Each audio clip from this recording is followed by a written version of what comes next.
Yang aku lihat itu sebetulnya anak muda sangat kritis, perlu digerakkan. Satu, menyadari potensi kotanya sendiri dan berkembang berdasarkan itu. Yang aku coba adalah merangkul sebanyak-banyaknya tokoh perempuan di dalam partaiku. Jadi kalau aku Hmm. ngomong apa yang tentang perempuan, dan gak cuma perempuan mas, tapi laki-laki juga. Halo, balik lagi di Tenggara Talk bareng gue Benny Yusriza. Hari ini kita akan ngobrol tentang politik dan anak muda bareng Sekar Tanjung. Halo Mbak Sekar Tanjung, apa kabar? Hai Mas Benny, betul aku bebas banget Sekar aja gak apa-apa. Sekar gak apa-apa nih? Kayak gak usah Sekar Tanjung gitu, gak apa Sekar Mbak aja gak Sekar apa-apa? gitu, gak apa, santai. Oke, aku panggil Sekar ya berarti ya? Aman. Emang kalau lagi hari-hari pemilu gini nih, hari-hari kampanye gini nih gak boleh pakai warna lain ya Mbak bajunya? Boleh sih, kebetulan banget tadi pagi habis photoshoot Oh, habis photoshoot. gitu. Oke, Mbak Sekar, jadi Mbak kan enak, ya udahlah kita Santai aja suka Mas, senyamannya. suka ngomong Mbak itu jadi ini ya, jadi apa? Jadi normal gitu kita akhirnya. Tapi gini, ngobrolin tentang politik dan anak muda nih hari ini. Aku bilang nih ada beban nih. Ada beban anak muda, terus tambah perempuan, sekarang masuk politik. Di tengah perpolitikan kita yang hari ini isinya orang tua semua. Apalagi kalau kita lagi nontonin drama-drama pilpres, hampir kalau kita ngomongin anak muda tuh semua di belakang gitu. Nah ini Sekar gimana ngelihatnya nih? Justru karena visualisasi seperti itu Mas, kita masuk. Dan harapannya lebih banyak lagi ke depannya yang mau masuk. Sehingga ya nanti akhirnya di TV-TV itu juga gak isinya semua orang-orang yang lebih senior. Dan menurut Sekar sendiri, anak muda kita hari ini gimana? Ininya apa? Perbedaannya atau ada nggak sih sebelum COVID, setelah COVID itu karakter-karakter yang berbeda? Misalkan hari ini. In general, atau aku mungkin menanggapi terkait politik dulu aja kali ya Mas ya. Boleh. Yang aku lihat itu sebetulnya anak muda sangat kritis dan sangat mengikuti. Jadi ketika senior atau orang lain gitu bilang, anak muda apatis, anak muda gak peduli, I think it's incredibly mistaken.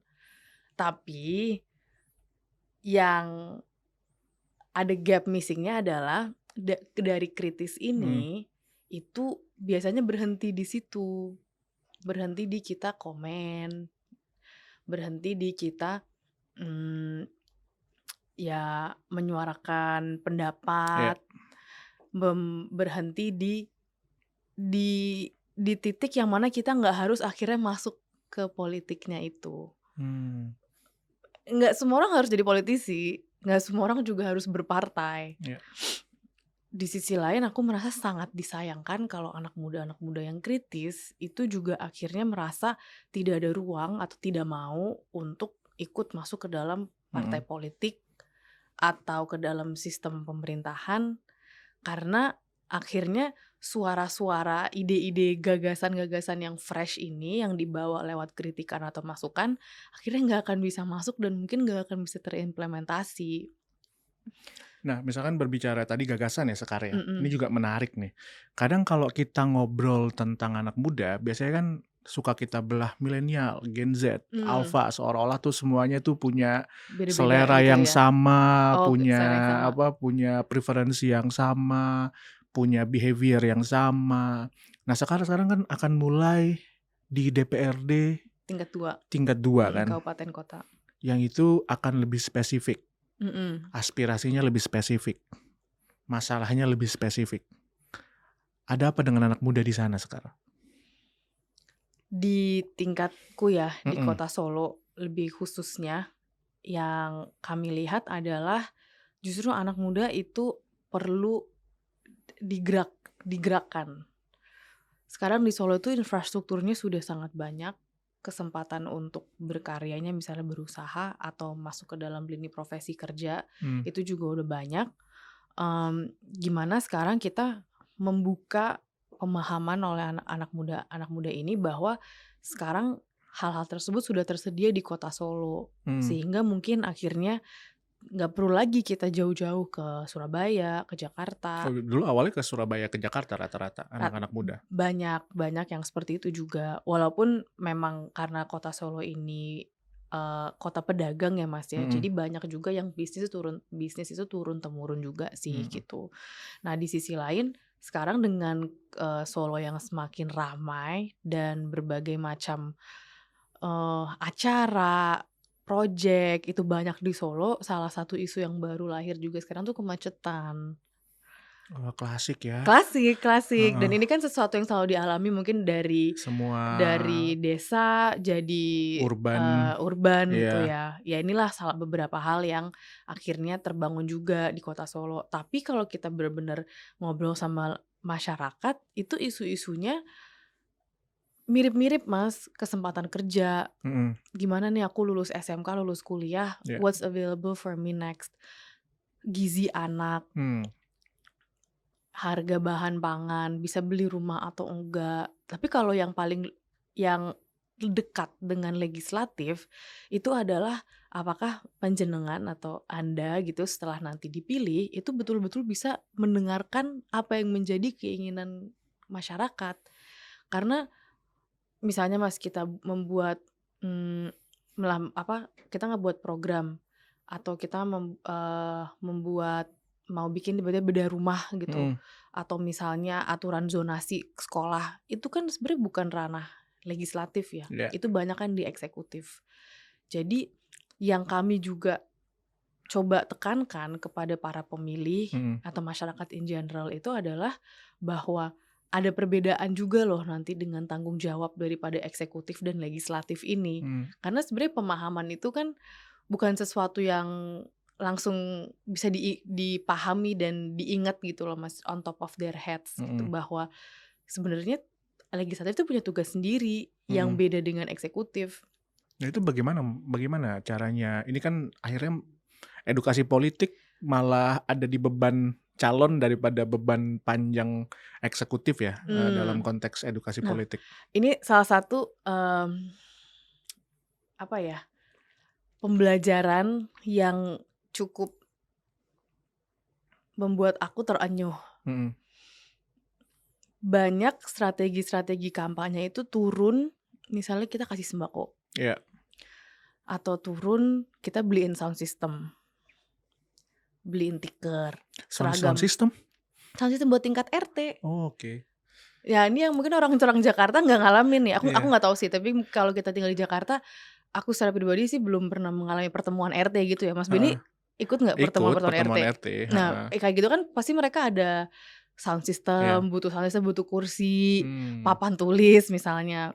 Oh, Jadi berarti buat kantor RT-nya gitu. atau misalnya lagi ada kumpul Karang Taruna, kita sumbang konsumsi gitu.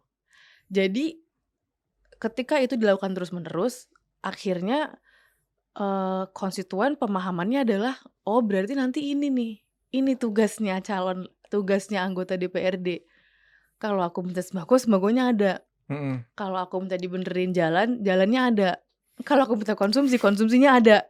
Karena pas kita kampanye, kita selalu kayak gitu kan Mas. Macam sinterklas ya jadi. Ibarat.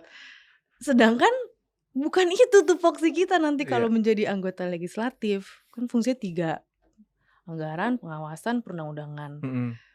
Jadi di sela-sela yang terbuka, kalau memang ada celah untuk aku menjelaskan, dan biasanya aku mencari celah atau membuat sebuah narasi atau angle apalah ketika lagi ketemu masyarakat agar aku bisa menyelipkan pemahaman ini gitu.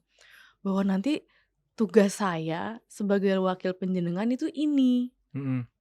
Jadi yang paling penting adalah insya Allah saya bisa selalu panjenengan hubungin. Dan tapi ada cerita-cerita lucu menarik gitu nggak ketika mencoba menyisipkan iya, edukasi rata-rata itu? mereka jawabannya oh gitu. Oh gitu.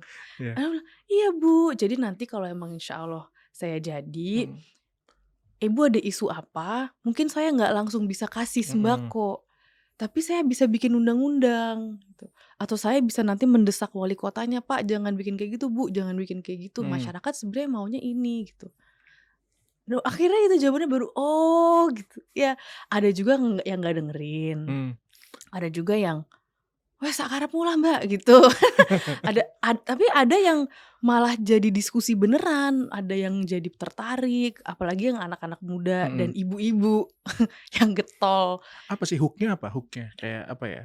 Kalau ngomongin gitu kan tadi kan ya, Mhm. mungkin nanti kita akan juga berbicara, apakah politik itu selalu apatis, apakah politik itu harus selalu yang sikapnya skeptis, atau Mhm. memang bisa didorong dari pendekatan emosional ya. Kan pendekatan emosional juga kan kita butuh komunikasi-komunikasi yang menggunakan bahasa mereka kan. Mhm. Biasanya Sekar tuh ngapain untuk, bisa sampailah kepada bahasanya yang paling, mereka pahami gitu, Wah, aku teman-teman masih pahami? harus banyak banget belajar dan terjun lapangan untuk Mhm, bisa menyempurnakan, atau meningkatkan kualitas mhm, aku dalam seperti itu.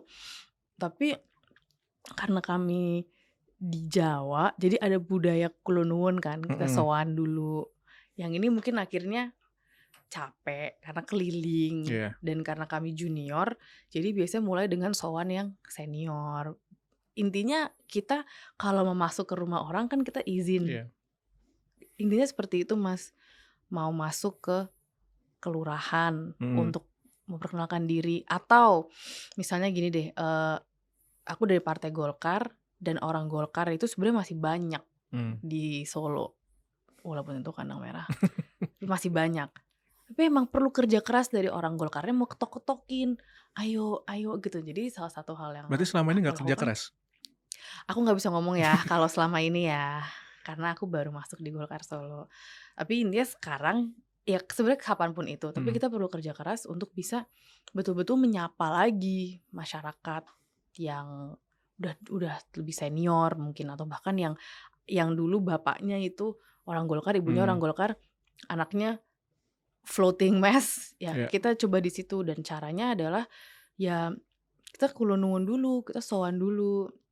Permisi, ibaratnya minta ibaratnya permisi. Mungkin kalau minta izin kan akhirnya kalau nggak diizinin kita nggak ngelakuin gitu, tapi mhm, kadang kalau nggak diizinin kita ngelakuin juga sih. Nggak deng. Tapi ibaratnya kita permisi. Ya hal-hal seperti itu yang harus banyak dilakukan, khususnya karena, pilihan dapil kami adalah di Solo yang sangat kental kebudayaan Jawanya. Mungkin mmm, kalau Mas Benny ngomong sama anak muda di dapil lain akan berbeda kali iya, akhirnya. Tapi tadi, mmm, yang Mas Benny bilang kan tentang komunikasi dan emosi ya. mmm, Bagi aku itu bukan bagi aku, tapi salah satu pembelajaran yang paling kental yang akhir-akhir ini tuh aku selalu berupaya untuk bisa menyempurnakan itu bagaimana kita bisa connect sama lawan bicara, sama konstituen, sama calon pemilih. Karena akhirnya politik juga tentang iya, emosi. How does that person make me feel? mhm, Kadang kita bisa ngelihat, ya tokoh, pemimpin lagi pidato, bahkan cuma di TV gitu, presiden, tapi kita kerasa gitu, "Wah gila nih orang luar biasa." Atau kita lagi di lapangan mhm, gede, terus denger calon kita ngomong, apakah dia berorasi atau ternyata dia berbicara dengan sangat lembut tentang memori akan ibunya yang sudah meninggal mhm, gitu. Itu kan kita sebagai calon pemilih tuh, kena ya di situ. And I think that's really powerful. iya, Karena dampaknya nggak cuma di saat itu, nggak cuma di pemilu ini, pemilu 5 tahun lagi, 5 tahun lagi, 5 tahun lagi. Dan bagi aku itu KPI terbesar iya, bagiku ya. Mungkin buat orang lain beda iya. lagi. Nah itu Selain menang.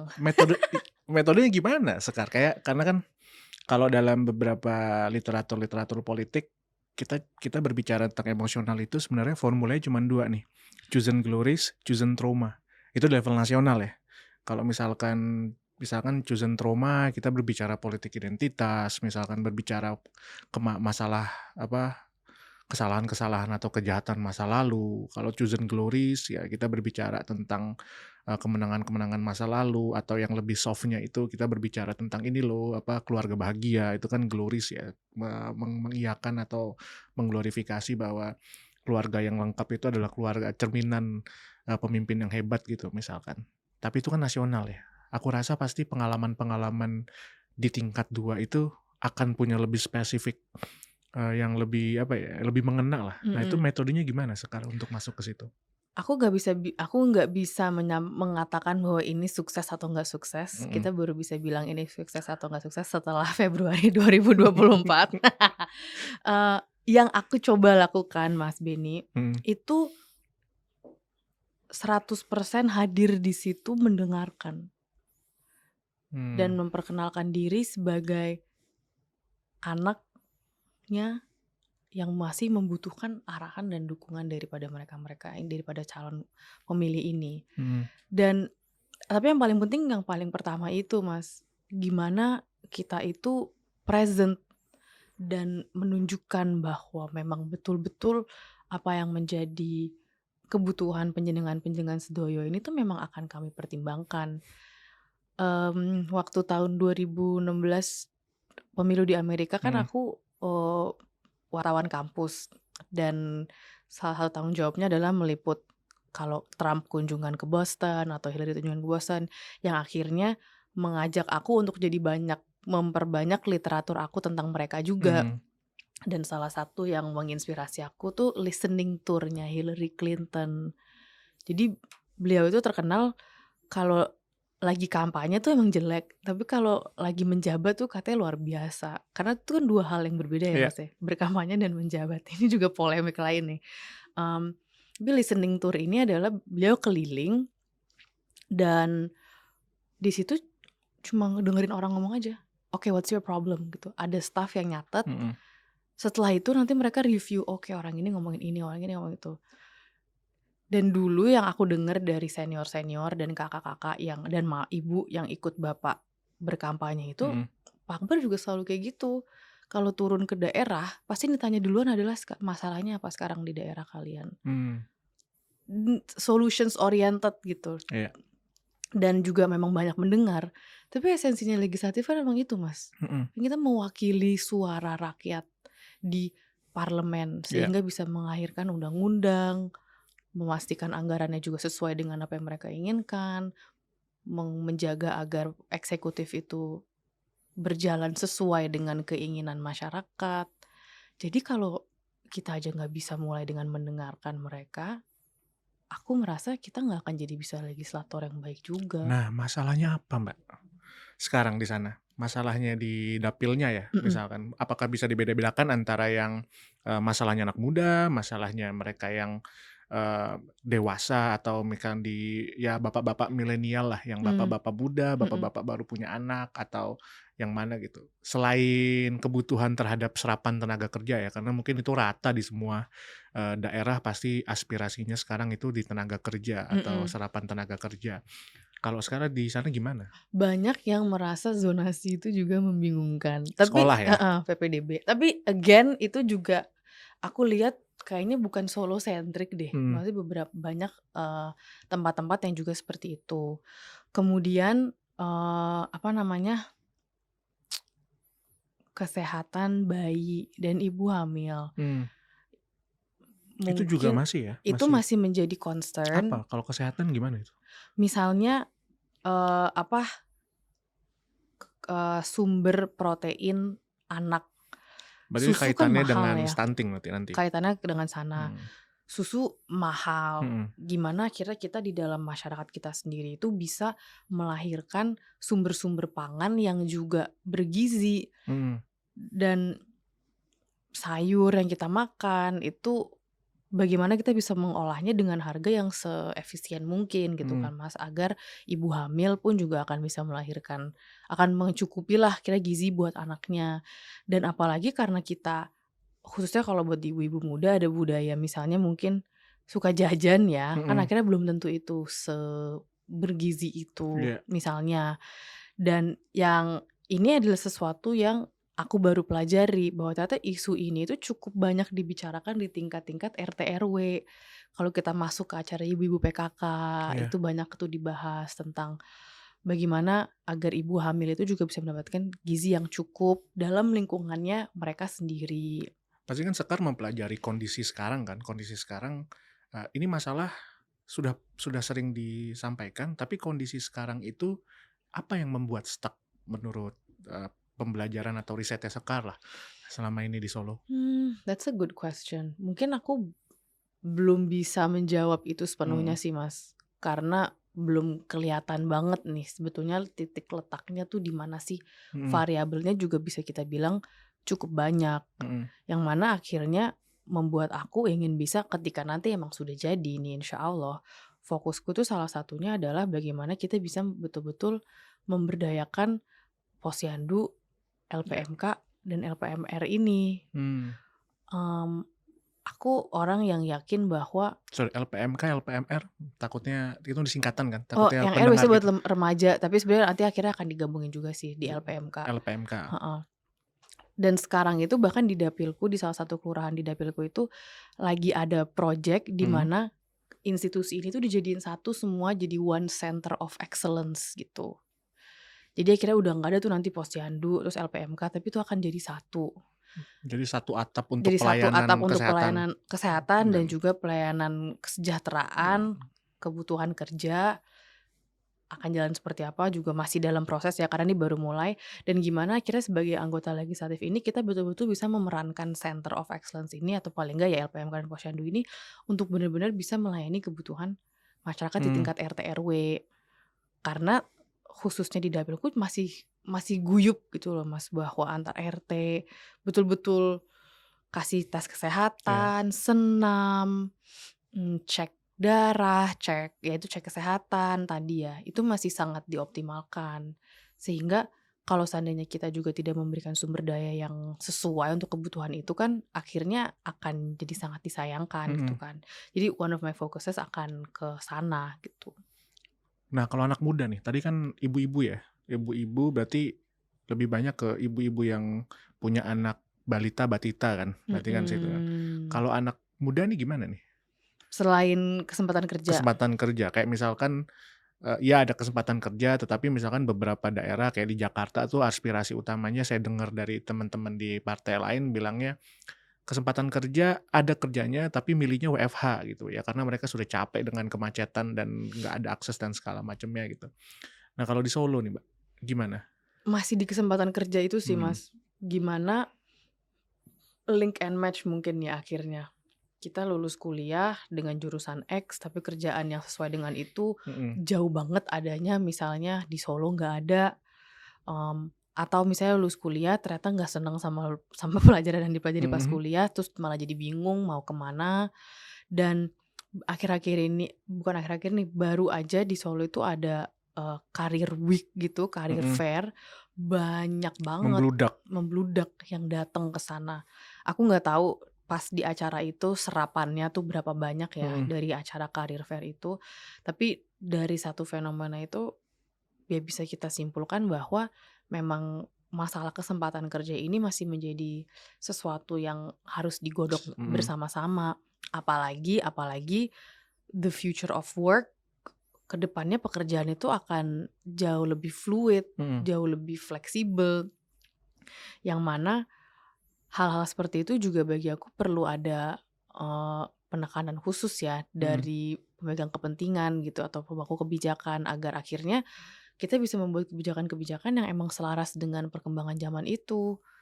Misalnya kita kan di sini juga sebagai mungkin pemberi kerja ya Mas ya, sudah sangat jarang, mungkin kecuali di di pekerjaan tertentu ya, kayak misalnya kita masuk ke hukum atau kedokteran atau teknik kimia, matematika. Tapi untuk berbagai macam kerjaan lainnya, akhirnya ada kebiasaan yang mana jurusannya itu jadi nggak dilihat lagi. Tapi yang dilihat adalah nih pengalaman kamu udah bisa apa. Jadi banyak misalnya orang teknik kimia, tapi portfolionya banyak di media sosial, akhirnya kerjanya konten kreator. Atau misalnya ya contohnya seperti itulah gitu. Jadi konten akhirnya kreator juga banyak akhirnya di teman-teman anak muda sekarang konten mencoba kreator masuk ke sana. juga banyak. Kemudian karena kota Solo itu juga kota budaya, pariwisatanya tinggi, jadi masuk ke bidang-bidang kuliner, ya. apalagi barista itu lagi naik, itu tuh lagi cukup naik daun untuk menjadi barista. It is now a choice, a career choice gitu. Aku beberapa kali ketemu anak-anak umur 19, 20, 21 gitu, pengen jadi barista, udah apply kemana aja, coffee shop yang mana aja, terus pindah dari coffee shop 1 ke coffee shop 2, kemana, nanti habis itu masuk ke chain yang lebih gede gitu. Oh, di situ aku juga menyadari, oh ternyata ini udah menjadi pilihan profesi ya, khususnya di sini, aku nggak tahu kalau di tempat lain gimana. Nah, tapi maksud dan yang aku dengar dari teman-teman juga itu adalah banyak yang merasa bingung bagaimana cara menyalurkan pembelajaran minat bakatnya dari kuliah masuk ke dunia kerja. Gapnya di mana Sekar? Kalau Sekar mempelajari itu? Karena ya mungkin saya juga kadang-kadang kan suka ada di kampus gitu. Dan mungkin itu jangan-jangan adalah masalah yang akan saya hadapi gitu. Walaupun saya Dengan murid-murid dengan kalau ada mahasiswa atau ada apa ya, saya nggak sadar aja. Tapi Sekar sadar duluan karena ada di posisi yang sedang ingin banyak ngobrol dan ingin tahu persoalan-persoalan dari mereka gitu. Gapnya ada di mana itu biasanya? Ada beberapa Mas. Yang pertama yang aku pelajari itu adalah bingung. Bingung juga habis ini mau ngapain karena kayaknya tuh kesempatannya banyak banget. Ya sekarang kita lulus kuliah Mas, ya bisa jadi content creator. Yang mana itu nggak mudah. Tapi akhirnya dengan ilmu yang kita punya, misalnya again teknik kimia gitu, daripada kerja di perusahaan X, mendingan aku bikin konten tentang reaksi kimia yang ada di kalau kita masukin apa sih Mentos ke Coca-Cola gitu misalnya. Itu pilihan profesi yang konkret sekarang ini. Tapi aku juga bisa kerja stabil kayak gini di perusahaan ini bisa dapat gaji segini sini. Tapi mereka sendiri juga bingung kadang, ini sebenarnya gue maunya yang mana ya gitu. Kadang kan kebanyakan dapat opsi juga akhirnya membuat kita susah membuat keputusan ya Mas. Itu satu yang aku dengar. Kesannya tuh banyak banget nih kesempatannya. Apalagi dengan adanya teknologi, saya ChatGPT yang semakin mempermudah berbagai macam hal. Yang kedua, bagaimana cara membuat portfolio yang menjual. Ya tentunya sebagai calon graphic designer dan mantan aktivis yang mau apply di perusahaan sebagai di LBH, itu kan pasti mengemas portfolionya harus beda banget kan Mas. Penulisan bahasanya aja juga perlu beda sekali, ntar resumenya tuh kayak apa. Itu akan mulai dari mana Sekar itu kita? Nggak tahu Mas. Yang ketiga yang aku lihat juga itu adalah pemanfaatan jaringan yang kayaknya kurang optimal deh. Yang sebetulnya ini aku alami secara pribadi dan banyak aku lihat di luar sana bahwa terkadang itu yang bukan paling penting, tapi kita kenal siapa itu tuh akan sangat dipertimbangkan untuk mendapatkan kerja. Yaitu realita dunia seperti itu. Pasti. Banyak makanya bahkan kita ada konsep kalau lagi apply kantoran kan reference ya Mas ya. Referensi kamu siapa gitu. Nah ini aku rasa agak kurang dioptimalkan bahwa kita sebenarnya bisa cari kerja dari lingkup yang kecil dari kita aja. Kita kenal siapa, cari mana dan mau juga ngetok-ngetok pintu orang. Kadang kita juga harus rada nggak tahu malu gitu kan Mas, misalnya ketok-ketok pintu senior, kakak kelas aja yang ternyata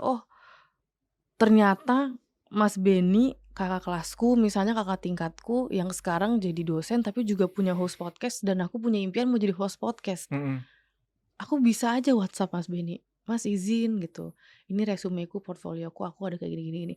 Mas Benny kalau lagi nyari host baru yang kepikiran ya pasti langsung orang ini.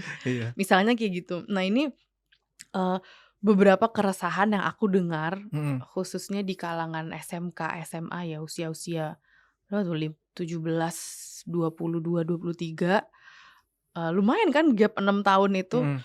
Dan tadi kalau Mas Benny nanya kita harus mulainya dari mana, kalau aku berusaha untuk bisa ya mulai dari yang paling kecil aja. Sekarang salah satu programku adalah membuat pelatihan khusus ini, bikin resume, memperbaik LinkedIn, sama bagaimana kita bisa mengenal value dari jaringan kita tuh ada di mana sih gitu. Dan aku selalu menyampaikan kepada teman-teman, kalau teman-teman merasa ini penting dan pingin ini ada buat semua orang, pilih calon yang ngebawa isu ini. Yang susah juga sekarang adalah banyak calon yang turun nggak tahu bawa apa gitu kan. Jadi akhirnya orang kayak aduh nih pilih apa. Ya beda-beda sih Mas. Jadi akhirnya pendekatan kita juga ketika berbicara ke masyarakat juga akhirnya akan berbeda-beda. Tapi kalau aku beranggapan call me an idealist, nggak apa-apa. Kalau ada orang bilang, "Oh, masih idealis sih gini-gini," nggak apa-apa, menurut aku tuh kritik itu menurut aku tuh bagus gitu, karena kalau aku sekarang nggak idealis berarti agak agak bahaya juga ya. Iya. Tapi call me idealis, aku merasa yang paling penting kalau kita mau jadi politisi, wakil rakyat, atau dalam posisi strategis apapun ya, Mhm. Mas, itu kita harus punya visi dulu. Iya. Kita harus tahu kita mau ngapain dan insya Allah gagasannya pun juga gagasan yang baik. Iya. Karena sumber daya berapapun yang kita miliki, itu hasilnya akan beda banget. Kalau seandainya orang yang pegang itu punya visi dan yang satu lagi nggak punya, atau punya visi yang X dan punya visi yang Y gitu kan. Gitu dah. Tapi aku mau nge-follow up ini nih. Mhm. Tadi kan faktor pertama bingung, Mhm. terus faktor kedua Misalnya kayak proper documentations dan kayak iya, portfolionya gitu. terus yang ketiga itu kita berbicara tentang Optimalisasi jaringan. optimalisasi jaringan. Nah itu kalau bingung dulu tuh, bingung itu gimana kita meningkatkan Ketidakbingungan itu. ketidakbingungan terus menjadi public policy ya, karena itu tantangan. Kadang-kadang ini masa-masa kampanye tuh masa-masa ayam dan telur, maksudnya Betul sekali. yang dari legislatif ya dituntut untuk ngasih ide, kadang kita yang milih pun nggak tahu mau ngapain gitu. Kadang-kadang saya juga kalau ditanya di dapil gitu ada yang ini, "Apa aspirasi Bapak?" Nggak ada. Kan bingung jadi kan dua arah gitu. Mhm. Nah itu Aku tapi juga banyak menemukan kayak gitu tuh, iya, Mas. tapi minimal kan Sekar udah dapetin 3 faktor yang kira-kira ini akan jadi ini ya. Nyelesain bingung, nyelesain basic misalkan basic administratif mereka untuk bisa masuk ke sana dan nyelesaikan atau mengoptimalisasi jaringan.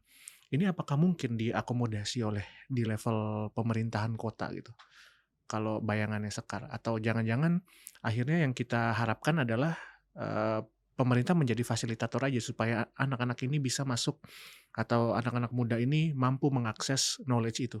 Arahnya kemana? Maksudnya fasilitator aja contohnya gimana tuh, Ya Mas? tadi misalkan kita kan di level kota, provinsi dan kota itu punya balai latihan kerja gitu. Jadi ada balai latihan kerja yang dikemas secara khusus untuk proses ini misalkan. Untuk yang seperti ini, bukan hanya yang misalkan soft skill untuk barista, soft skill untuk garment, soft skill untuk UMKM menjual dan lain-lain, tapi malah yang paling kecil pun harus disediakan.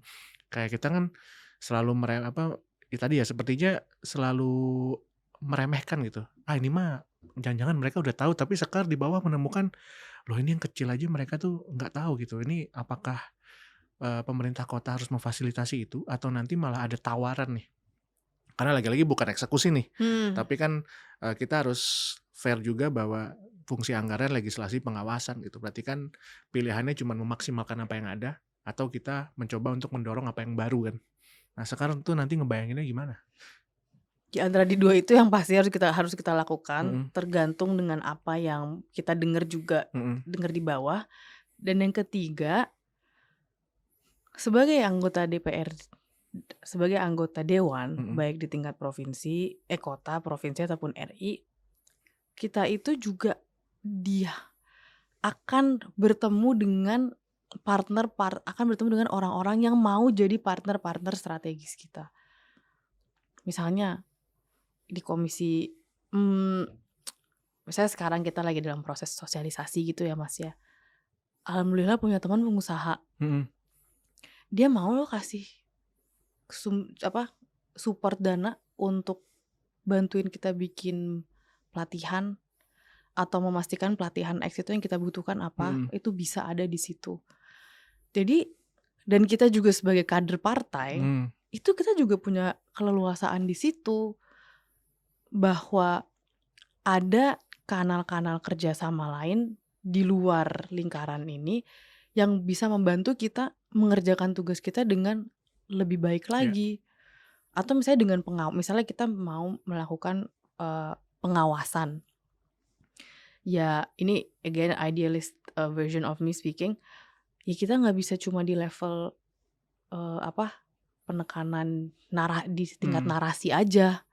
Misalnya wali kota, bupati ngeluarin apa, terus kita bilang, wah ini kurang ini, kurang ini, kurang ini. Tapi kita kalau reses nggak ngecek, misalnya turun ke bawah kita nggak juga ngecek, nggak beneran ngawasin gitu. Iya. Itu juga menjadi keliru akhirnya.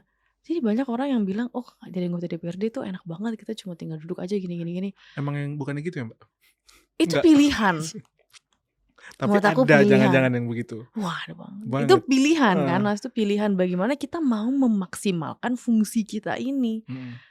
Aku sekarang tidak dalam posisi yang memahami semaksimal apa sih yang bisa kita lakukan dengan fungsi ini, karena aku belum jadi. Ya aku belajar atau aku dengar dari fraksi-fraksi Golkar yang duduk atau fraksi partai lain gitu, bahwa penjaringan-penjaringan ini hari-harinya kayak apa aja, apa yang bisa dilakukan. Misalnya kunker di tingkat kota. Habis itu what is then given gitu kan. Iya. Itu juga nggak di-share ke masyarakat kadang. Kita kemarin habis kunjungan kerja ternyata kayak gini gitu. Itu kan yang juga menarik dari posisi ini adalah kita itu juga transfer of knowledge-nya jadi tinggi banget harusnya, Mas, kepada masyarakat ya. Jadi kunjungannya doang ya? Tapi nggak kerja? Itu boleh ditanya kepada fraksi-fraksi yang duduk ya, bukan jangan ke aku. Tapi aku juga kenapa akhirnya masuk ke sini, karena aku juga tertarik untuk mengetahui kalau kita total atau kalau kita menjalankan tugas ini dengan sebaik mungkin atau menuju sebuah idealisme gitu, akan bisa kayak apa sih? Sebenarnya tuh role yang ini yang semua orang bilang, DPRD 2 nggak bisa ngapa-ngapain gini.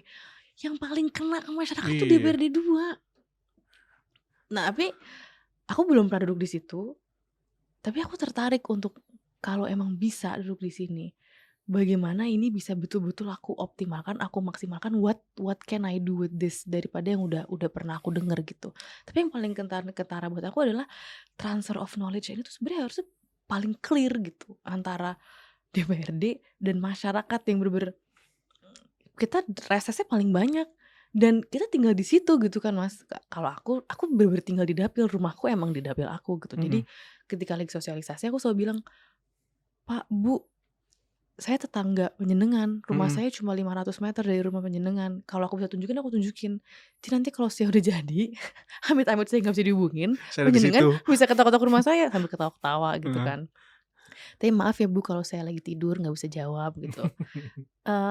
Ayah aku punya sebuah. Terus ditanya, jam tidurnya jam berapa, Mbak? Enggak sih, Mas, kebetulan nggak ditanya. Mungkin dia tahu kalau kita nggak tidur, nggak ada yang tidur. Jadi aku punya sebuah dorongan ya atau misi gitu. Aku pengen lihat ketika kita udah jadi, apa aja sih sebenarnya yang betul-betul bisa dikerjakan nih di sini gitu, dan dinamikanya kayak apa gitu. Jadi semoga gue jadi ya.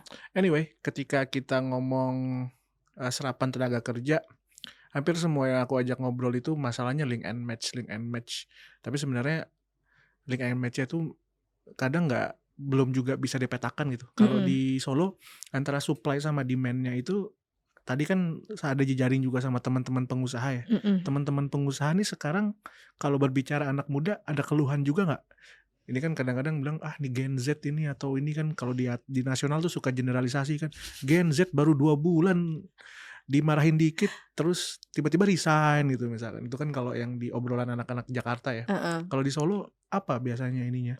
Apa jangan-jangan mereka kesulitan karena saingannya bukan lagi kalau UMKM itu antar UMKM atau ini atau saingannya sekarang sama TikTok atau sama sosial media atau yang apa? Kalau pedagang akhirnya itu, Mas, pedagang ke ibu-ibu gitu ya, saingnya gimana kita bersaing dengan konten kreator. Akhirnya optimalisasi digital marketing gitu kan, media sosial. Kalau pengusaha-pengusaha, aku sebenarnya jujur aja belum terlalu banyak ngobrol sama banyak pengusaha juga sih. Jadi apa yang aku lihat ada perubahan preferensi pekerjaan. Misalnya maunya jadi barista atau maunya. Kenapa ya barista tinggi ya? Keren sekarang ya. Keren kali, Mas. Nggak tahu sih aku juga. Tapi I think it's exciting. Yeah. Kita bisa. Apa sekarang budaya ngopi? Kita ngopi dulu bentar ya biar enak. Oh iya. Tapi aku jujur aja belum pernah ada keinginan untuk menjadi barista, jadi aku kurang tahu. Tapi mungkin seru ya, Mas, guyup kan kita, dan kita kerja sama anak-anak seangkatan kita semua. Salah satu halnya juga yang aku lihat itu adalah ketidakcocokan antar generasi. Gimana Susah. tuh? Ya mungkin yang ini aku alami juga ya dalam posisi aku sekarang sebagai ketua DPD yang rata-rata mayoritas senior. Oke. cara kita melakukan sesuatu dengan cara mereka melakukan sesuatu akhirnya kan berbeda. Jadi ya itu adalah penyelarasan sendiri gitu kan. Tapi yang aku lihat paling kentara adalah perbedaan preferensi. Salah satunya mau jadi barista atau chef. Mungkin kalau kota Solo kan ini ya Mas ya, kota budaya kuliner gitu. Jadi banyak juga yang ke arah industri-industri itu.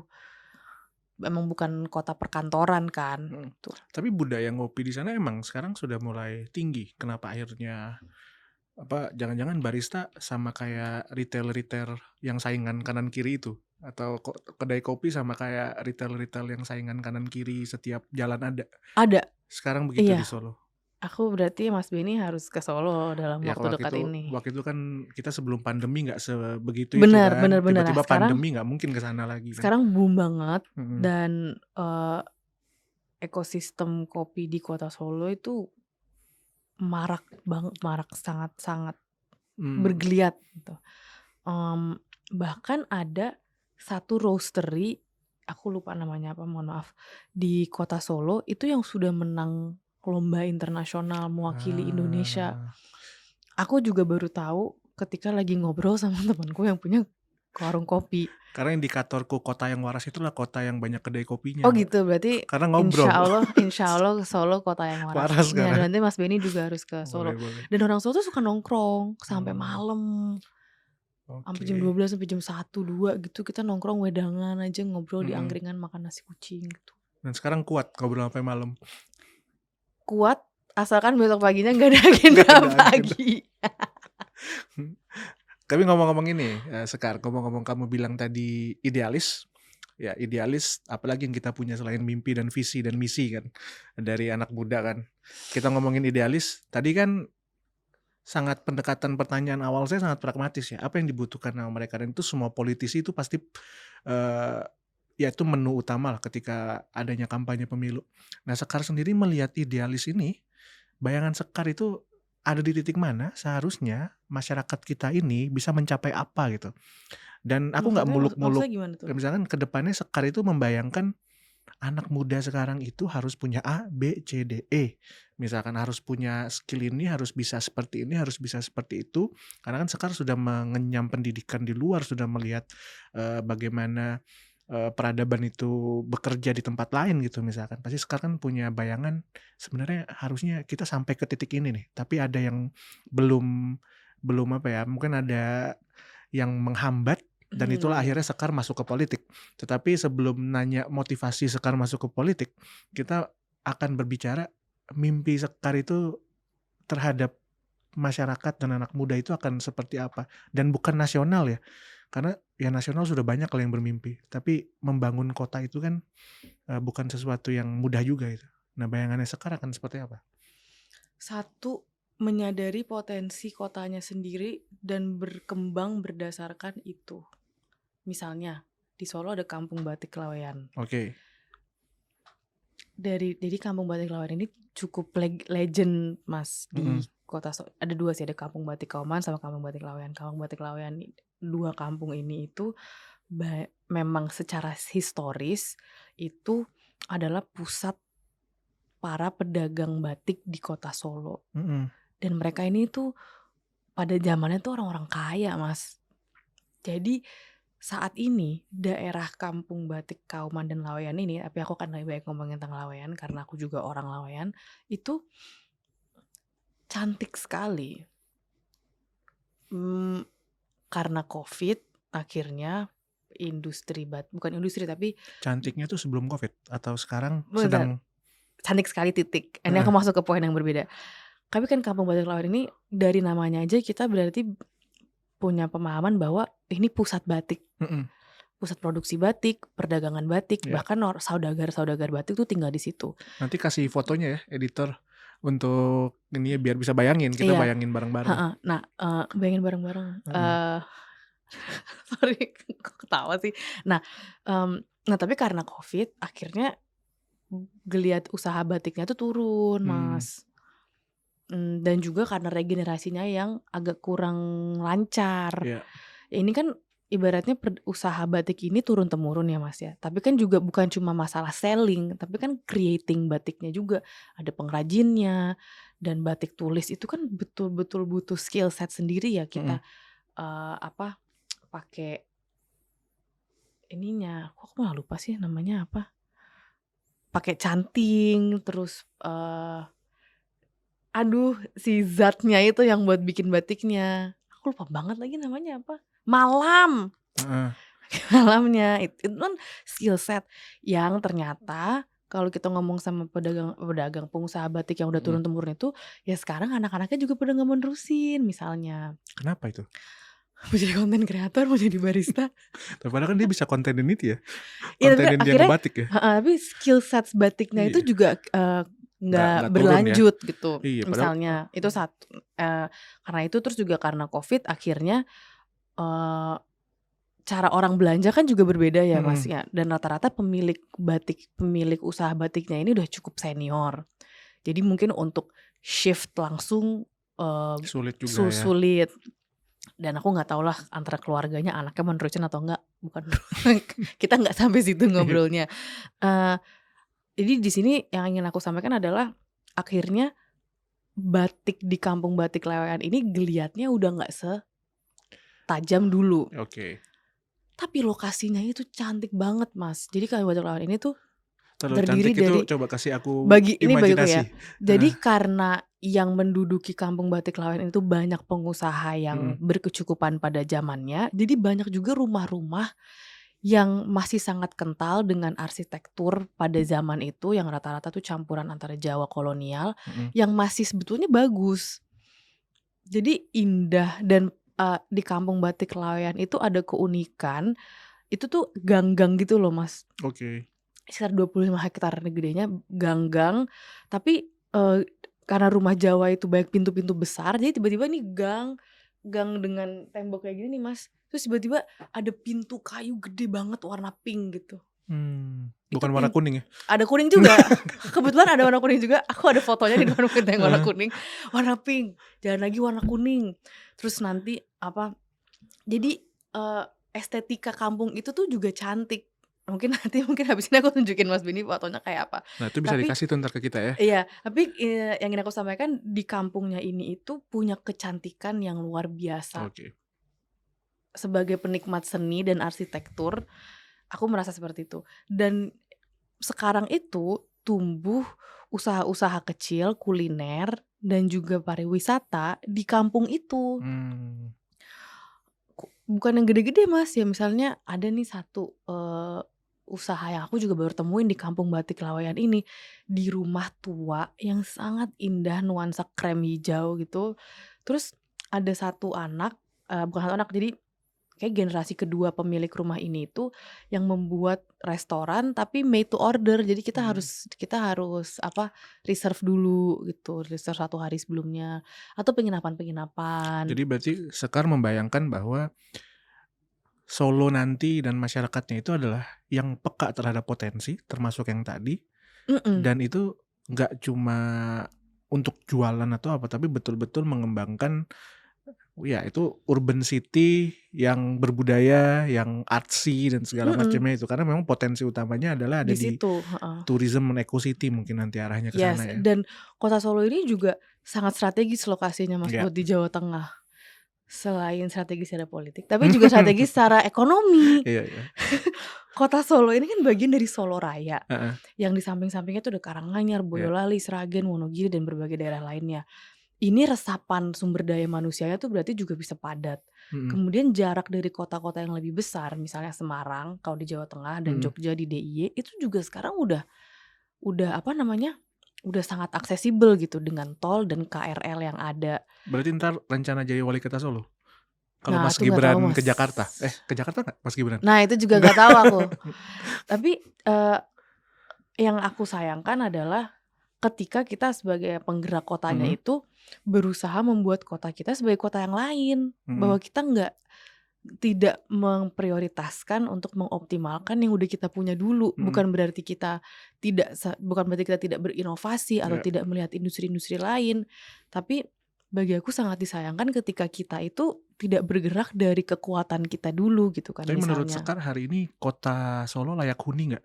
Kadang kan ya kayak di Jakarta ya, mungkin Mhm, aku ngambil Jakarta, ya ada pemerintahan yang mencoba membuat instalasi-instalasi indah, tapi kotanya nggak layak huni gitu misalkan. Kita nggak bisa nafas. mhm, Misalkan tadi ya, kayak misalkan kemana-mana Sulsat gitu. Tapi kalau hari ini Sekar melihat Solo masih layak huni dan mmm, atau masih butuh ada adjustment yang mungkin nanti bisa disebut sebagai layak huni karena pengalaman Jakarta mungkin pengalaman yang bisa dipelajari oleh semua kota bertumbuh, tapi kalau tidak layak huni juga cukup berbahaya lah bagi masyarakat itu. mhm, kalau kita ngomongin tentang polusi misalnya ya di Solo lebih rendah sih Mas polusi daripada di Pasti ya. Jakarta. Tapi kemacetan sudah Mulai tuh. merambat Heeh. di kota Solo yang kita cintai ini. Kemudian isu-isu homelessness, Hmm. di mana masyarakat itu banyak yang juga ternyata tidak memiliki tempat tinggal yang proper. Di Oh, Solo tuh apalagi cukup cukup pernah banyak tinggal di Amerika ya, ngelihat banget homelessness di homeless-homeless. sana juga parah sih, Iya. di Boston, aku kan dulu di Boston. Ya sekarang di Solo banyak rusunawa, Hmm. terus ada daerah Semanggi namanya itu yang juga udah cukup dibangun gitu ya untuk akhirnya bisa menjadi layak huni. Mhm. Dan yang ke depannya gimana akhirnya kita bisa apa, pembangunan kota itu dengan lensa lingkungan juga kan Iya. Mas, akhirnya biar tetap asri, tetap nyaman, biar nggak jadi kayak Jakarta yang Tapi itu dia di polusinya obrolan terlalu belum dengar. di sana? Kalau di meja DPRD sih yang aku Belum? dengar belum. Kan kita punya fraksi untuk nanya-nanya, Iya. "Gimana Pak kalau di DPRD Apa yang bahasnya diobrolin? apa? Apa sih yang Lagi diobrolin ada kalau apa?" hari ini Gitu. biasanya? Aku belum nanya Mas sama anggota fraksiku. Heeh. Apa, mmm, iya jadi yang aku tahu sih sebenarnya belum terlalu banyak diskursus ke sana, tapi udah ada cikal bakal diskursus-diskursus seperti ini. Dan yang ini juga menarik, kadang kita bilang, "Oh ini isu nasional," Mhm. gitu. Tapi dengan adanya medsos, isu nasional tuh juga bisa jadi isu lokal, Oke. atau isu lokal bisa jadi isu nasional. Mmm, karena akhirnya informasi yang diterima oleh masyarakat Indonesia secara keseluruhan, itu juga adalah yang diterima oleh masyarakat Solo, informasi yang diterima masyarakat Solo juga adalah informasi yang banyak diterima oleh masyarakat Indonesia secara keseluruhan gitu kan, Mas. Ya samalah kayak kadang isu global juga bisa jadi isu nasional, Mhm. ya misalnya iklim itu kan juga nasional, kita ada pendekatannya sendiri kan Iya. gitu. Dan itulah sama halnya juga kayak di kota Solo. Iya. Sebenarnya aku mau nanya di beberapa pertanyaan terakhir itu tentang Pilpres 2024. Tapi kayaknya aku nggak mau nanyain itu karena lebih seru ngomongin Solonya nih. Karena kalau yang Bisa, Pilpres atau kalau pilpres nanti aku akan ngomong apa yang udah diomongin sama wakil ketua umumku aja iya sih, ya. Mas. Karena kita tingkat 2, Tingkat 2 di pasti tingkat 2 entar kita menerima arahan. iya, menerima arahan ya. Menerima arahan. Cuma mungkin 2 pertanyaan terakhir ya sekarang ini agak karena ini saya seru banget nih ngobrolin idealisme, ngobrolin ini kan ini yang jarang kita dapat ya. Dikiranya anak muda itu cuman menerima apa yang disampaikan oleh senior, apalagi Partai Golkar, bukan partai yang apa, ngeklaimnya itu bukan partai anak muda kan. Kalau ini kan ya apalagi Golkar partai representasi dewasa, anak muda juga banyak, Mas. ya dewasa, tapi kalau kita ngobrolnya ini adalah representasi kalau anak sekarang patriarki dan segala macam ya. Tapi ternyata ada satu perempuan yang ini, tapi menurut Banyak Sekar. banyak, nanti nanti aku kasih list daftar namanya, Tapi itu Sekar, anak-anak Golkar lain. perempuan itu banyak. Di semua partai sekarang banyak, karena 30% threshold lah. Tapi kadang-kadang kalau sudah sampai kepada posisi yang lebih tinggi, itu mulai berkurang perempuan itu. Nah, Sekar ini akan melihat masa depan politik dan perempuan seperti apa? Saya punya anak perempuan, saya punya beberapa adik-adik yang perempuan juga gitu. Kadang-kadang bisa nggak ya mereka berkarir di politik, perempuan itu? Dan sudah ramah belum ya politik kita terhadap perempuan setelah sekian lama? Menurut Sekar gimana nih? Bisa lebih ramah sih, Mas. Mhm. Bisa jauh lebih ramah. Mhm. Tapi emang harus dimulai dengan ya tokoh-tokoh tertentu masuk kan. Ya. Aku secara pribadi sangat melihat misalnya Kak Putkom dan Kak Diah Roro Esti yang Mhm. dua-duanya udah di DPR RI ya. Masih muda, umurnya cuma beda berapa, 3-4 tahun dari aku. Dan mereka punya gaya komunikasinya sendiri. Dari ada representasi itu, itulah yang juga bikin aku semangat gitu. Kalau Kak Putri dan Kak Mbak Roro bisa, ya ada harapan juga buat kita. Tapi ada kesulitan tersendiri dari Sekar gitu untuk masuk ke politik yang disebut terlalu dunia laki-laki ini gitu kan. Ada. Akhirnya Dan gimana ininya? Nggak mungkin ya ngelawan arus, bukan bahasa ngelawan arus ya. Kadang-kadang anak muda tuh lebih suka nge-hack daripada ngelawan arus gitu. Bisa nggak sih mereka itu kita sisip-sisipkan ini loh, perempuan ini aspirasi perempuan seperti ini, dan pelan-pelan kita coba untuk teman-teman yang kita anggap senior dan terlalu merasa maskulin sentrik itu untuk kita arahkan untuk lebih equal lah gitu. Yang aku coba adalah merangkul sebanyak-banyaknya tokoh perempuan di dalam partaiku. Jadi kalau aku ngomong apa yang tentang perempuan, dan gak cuma perempuan Mas, tapi laki-laki juga. Sehingga ketika kita punya misi apa yang berhubungan dengan gender, itu dukungannya ada. I think it also takes time untuk bisa merangkul lebih banyak orang untuk bisa berjalan sesuai dengan cita-cita kita gitu ya. Tapi kan esensinya kan politik kan juga kayak gitu, merangkul sebaik-baiknya orang agar bisa mencapai sebuah visi misi gitu. Dan kita juga harus kayak gitu sebagai perempuan. Aku nggak bisa berjalan sendiri, aku pasti minta tolong seniorku juga, walaupun aku ketua DPD gitu ya. Ada cerita-cerita lucu nggak kalau pas ini? Atau cerita seru lah? Waktu itu jadi kalau ya kan 30% tuh ya Mas ya. Kan sebenarnya secara undang-undang kan pembulatannya ke bawah. Iya. Nah, aku kemarin maunya pembulatannya ke atas. Oke. Nah, nah aku ketua DPD tapi aku perempuan masih muda lagi. Sekretarisku obviously udah sangat senior yang udah di kota Solo udah berapa puluh tahun, dia udah jadi anggota DPRD 2 kali. Ketua Bapilu aku juga kayak gitu. OKK aku juga laki-laki gitu. Jadi aku sering juga berada dalam ruangan yang aku kicimin sendiri gitu, udah perempuan anak muda lagi. Tapi pada saat itu mungkin karena kita dalam posisi ketua ya Mas ya, jadi aku memiliki leverage lah di sini gitu untuk memang bisa, kita jangan pembulatan ke bawah, kita harus pembulatan ke atas gitu. Dan ya mereka aku minta tolong juga, misalnya nih masih ada 2 slot kosong, bisa diisi dengan laki-laki itu bisa gitu, tapi aku mengarahkan ini harus diisi sama perempuan. Dan perempuannya juga aku mau lihat dulu nih pasifi orang-orang ini gitu, ibaratnya seperti itu. Ya di situlah terjadilah kayak, "Mbak, tapi kan sebenarnya nggak apa-apa kalau misalnya kayak kita kalau misalnya kita masukin perempuannya 1 aja gitu, toh juga udah masuk kok pembulatan ke bawah gini." Tapi ya janganlah, kita punya kesempatan sekarang untuk bisa menaikkan itu, ya kenapa enggak? Dan aku juga minta bantuan ketua KPPG aku. KPPG itu adalah Kesatuan Perempuan Partai Golkar. Kader-kader yang paling berkualitas yang mana aja. Jadi ketika bapak-bapak ini bilang, "Oh nggak ada perempuan," ini ada, ini ada. "Oh dia beda dapil," nggak apa-apa, orang saya juga beda dapil gitu kan. Maksudnya ini seru nih. cara-cara kayak gitu. Kadang kita juga harus agak kreatif aja dengan oh bapak ini akan membuat move ini, gitu. Kita udah ada nih 1 nih perempuan ini, atau ya minta bantuan teman aja, please please kenalkan aku kepada 1 orang perempuan dari sini yang bisa ini. Aku dapet last minute Mas, orangnya young mom, ternyata pengusaha, bahkan pernah punya usaha pageant dan punya visi misi yang juga luar biasa. Jadi Siapa? namanya Mbak Nadia. Hai Mbak Nadia kalau nonton. Dan ada juga namanya Mbak Madia, 1 lagi. Jadi Mbak Arum juga, banyak deh Mas, intinya banyak. Emang kadang kita harus do the work gitu. Do the work dan intervene dan mungkin orang bilang, "Oh privilege ketua," gitu. Ya emang kalau aku udah jadi ketua dan aku tidak menggunakan privilege itu untuk menarik yang lain, ya ngapain gue jadi ketua, ibaratnya gitu. Maksudnya di sini juga adalah contoh di mana privilege itu nggak jelek, bisa kita gunakan untuk sesuatu yang insya Allah baik gitu ya. Tentunya kita juga harus ngecek nih perempuan-perempuannya emang bisa bekerja juga atau enggak, apa segala-gala yang kita mengupayakan agar ini nggak cuma nama, ibaratnya gitu. Tapi kan itu butuh effort. Dan aku selalu berusaha Mas, kalau diundang jadi pembicara atau apa di kota Solo, itu anak-anak perempuan yang nanya, itu aku datengin satu-satu. Pertanyaan kamu bagus banget, menarik gini. tertarik nggak masuk partai atau tertarik nggak berorganisasi.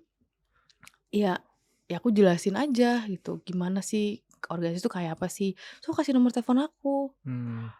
Kadang ada yang hubungin, kadang ada yang enggak. Kadang aku kasih Instagram aku biar tambah followers gitu kan.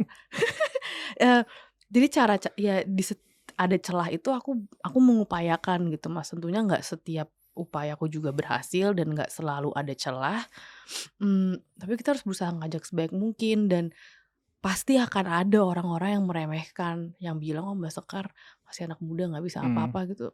It's Adalah itu okay. bukan waktunya lagi kita ngeremehin anak muda lah. Mungkin tuh satu, tapi aku juga melihat itu nggak bisa aku kontrol gitu. Oke. Orang lain akan selalu ada anggapan sendiri tentang kegiatan dan kinerja kita kayak apa. Dan kalau emang kita nggak bisa melakukan sesuatu, just ask for help. Ask for help. Aku tahu aku nggak bisa melakukan ini. Misalnya untuk dapat 2 orang perempuan, ya orangku juga terlalu lama di Solo. Ya aku harus tarik Bapak X yang ada di dapil itu untuk bisa bantu. Tapi untuk bisa mencapai posisi itu kita harus banyak komunikasi dan bersilaturahmi, kenalan sama orang. Ya makanya menurut aku again kalau kita kembali ke esensinya tuh banyak banget yang kira tentang emosi dan hubungan antara manusia. Jadi ada satu pepatah Jawa Mas yang selalu dikasih tahu oleh ibuku, yang aku selalu kayak apaan sih gitu meremehkan sampai akhirnya aku berada di titik ini yang aku kayak Apa tuh? luar biasa nih kutipan ini. Namanya ojo rumongso biso ning iso rumongso. Artinya jangan merasa bisa tapi bisalah merasa. Itu aku dikasih sama ibuku dari lama banget. So selalu ngerasa kayak aduh apaan sih gitu. Tapi and then aku di posisi ini dan itu salah satu peganganku sih gitu. Oke. Last questions deh. Other than your dad, siapa political figures yang jadi referensi Sekar Tanjung? Margaret Thatcher. Ya dia kontroversial ya pada masanya Mas, sangat kontroversial dengan apalagi kan Inggris welfare state terus tiba-tiba dia mau jadi kayak kapitalis arah Reagan gitu yang semua orang nggak suka. Tapi aku sangat terinspirasi dari selain sepak terjangnya dan juga kepintarannya, ketegasannya dalam mengedepankan visi misinya. Also her relationship with her husband. Kalau aku ngeliat di film-film ya atau di buku gitu, bahwa perempuan bisa dan tapi pasangannya juga harus ngertiin gitu. Ini kode atau apa nih? Kalau ada orang yang mengalami kode boleh aja. Tapi karena kan again ya Mbak, akhirnya masih perempuan di politik pasti dianggapnya kayak nanti harus ngurus anak apa segala-gala gimana sih? Ya jadi dokter juga harus ngurus anak gak sih gitu. Mau jadi apa juga kalau Iya, maksudnya suaminya juga harus ngurus anak gitu ibaratnya. Tapi aku ngeliat mereka berdua tuh ya bisa saling mendukung aja dan bagian peran dan ini sangat penting bagi aku sebagai politisi perempuan karena ya kerjaan sebagai politisi itu juga agak aneh. Kadang kita harus ketemu orang jam 11 malam gitu, turun ke longsor kan karena misalnya itu di dapil kita dan konstituen kita ada butuh bantuan. I think it needs a special kind of man juga untuk bisa fulfill ya atau bisa beroke lah dengan itu dan juga melengkapi itu. Jadi selain berbagai macam kehebatannya Margaret Thatcher despite her controversies, menurut aku her relationship with her husband itu juga sesuatu yang menarik ya gitu untuk ditiru gitu atau menjadi sebuah aspirasi ya Margaret Thatcher walaupun dia kontroversial. Tapi yang itu juga menurut aku menunjukkan bahwa kepemimpinan perempuan tuh beda-beda. Ada yang kayak Margaret Thatcher yang mungkin orang bilangnya cold hearted, nggak pakai hati, Iron Lady. Tapi ya females they can also be that gitu kan. Ada Margaret, ada Bu Megawati, itu beda-beda. Beda-beda. Ya misalnya salah satunya mungkin itu ya Mas ya. Also film Iron Lady menurut aku bagus banget. Angela Merkel juga keren. Mungkin lebih baik perempuan sih. Mungkin karena aku dari perempuan. Alexandra Ocasio-Cortez aku juga suka ngikutin sepak terjangnya. Dan yang menarik dia kayak diwawancara sama New York Times atau apa gitu aku lupa. Dan di situ AOC ini merefleksikan bagaimana dirinya sendiri tuh berubah sebagai Mhm. politisi. Dari yang tadinya super kiri yang bener-bener nggak bisa kerja sama ini, sampai sekarang dia jadi head of a committee yang jadi harus bisa berkompromi apa segala-gala. Bagi aku wawancaranya sangat menyegarkan karena Mhm. ada yang berbicara dengan sejujur-jujurnya gitu bahwa ya mungkin dulu gue kayak gini, tapi itu realitanya kayak gini, kan visinya masih sama, tapi Iya. mungkin caranya berbeda. Dan bagi aku tuh menginspirasi juga karena berarti menandakan bahwa nggak apa-apa, bahwa kita tuh juga akan berkembang dalam posisi ini gitu. Nggak mungkin kita misalnya mau berkarir 10 tahun, 15 tahun, aku sekarang akan sama dengan yang nanti diwawancara 5 tahun lagi, itu pasti akan ada perubahannya dan itu juga nggak kenapa-napa. Asalkan essence-nya tuh mungkin masih sama gitu kan. Aku ngelihat itu tuh di wawancaranya AOC gitu ya. Mungkin itu sih beberapa. Oke, terima kasih banyak Sekar udah main ke sini. Thank Semoga you. ketemu lagi nanti dengan nama Sekar anggota DPRD. Amin ya robbal Dan mau main lagi ke sini ya, alamin. Siap, jangan ini teman-teman ya. doain ya. Semoga aku kepilih. Oke, terima kasih banyak teman-teman. Sampai berjumpa lagi di Tenggara Talk selanjutnya.